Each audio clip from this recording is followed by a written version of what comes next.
முகமது நபி ஸல்லல்லாஹு சொன்னார்கள், அடி நூறு சுனூன் மார்க்கப்படி பின்பற்று லேசானதே. அல்லாஹ்வினால் அங்கீகரிக்கப்பட்ட மார்க்கம் இஸ்லாம் மட்டுமே. நம்ம முஸ்லிம் ஆக்கிய அல்லாஹ்வுக்கு அதிகம் நன்றி செலுத்த வேண்டும். ஒரு மனிதன் எப்படி வாழ வேண்டும் என மிக இலகுவாக வழிகாட்டும் மார்க்கம் இஸ்லாம்.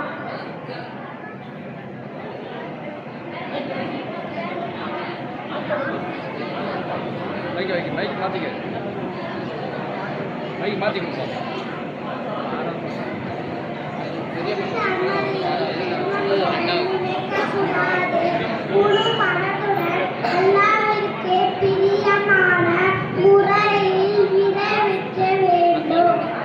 சொர்க்கத்தின் சாலை கண்டு திறக்க வேண்டும். அது சாலையின் பேர் என்ன தெரியுமா?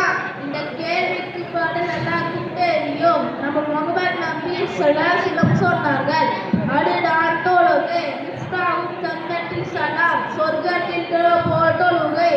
அல்லாஹ்வின் அன்பையும் நரகத்தையும் பெற தொழுகையை பேணுதலாக தொழுவதுதான் மன அமைதி.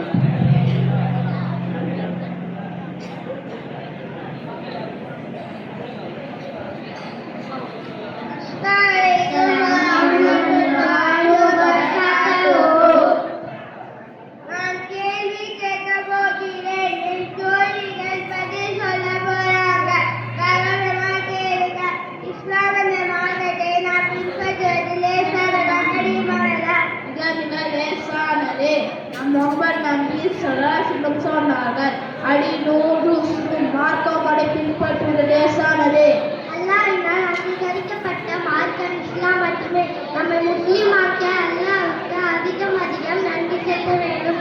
ஒரு மனிதன் எப்படி வாழ வேண்டும் என மிக இலகுவாக வழிகாட்டும் மார்க்கம் இஸ்லாம்.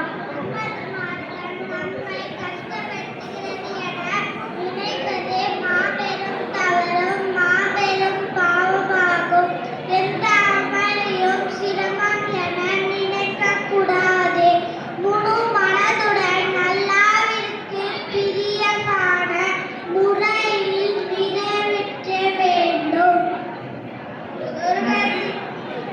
அன்புக்குரிய அல்லாஹ்வின் நல்லடியார்களே, இஸ்லாம் என்னும் வீடு இல்லாத பாக்கியத்தை பெற்ற நாம் மார்க்கத்தில் எவ்வளவு பற்று உள்ளவர்களாகவும் அல்லாஹ்வின் கடமைகளை நிறைவேற்றுவதில் எவ்வளவு பெறுதல் உள்ளவர்கள்